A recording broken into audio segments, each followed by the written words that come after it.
So I'm going to be doing a small sound test with the SuperTrapp exhaust on a 1996 DR350. It should be the same for all year models. I'm pretty sure it was the same exact engine.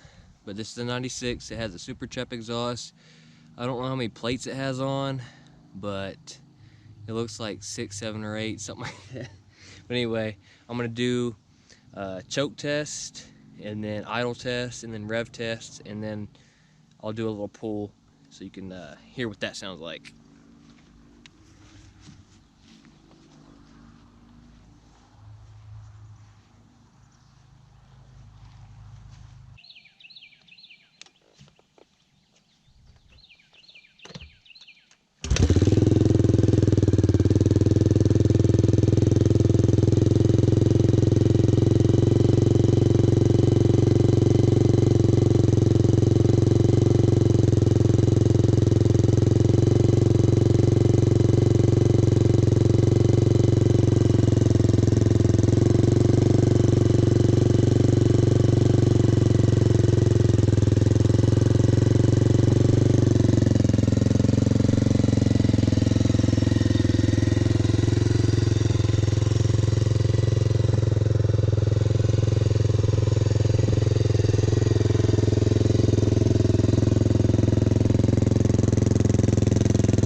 Alright guys, thanks for watching. I just did a quick sound test and ride. So if you're interested in getting a SuperTrapp exhaust, that's what it sounds like. Video audio doesn't do it justice. You have to hear it in real life to really appreciate the sound. I love it personally and always have. But anyway, leave a like if you did enjoy. I'll see you in the next one, and peace out.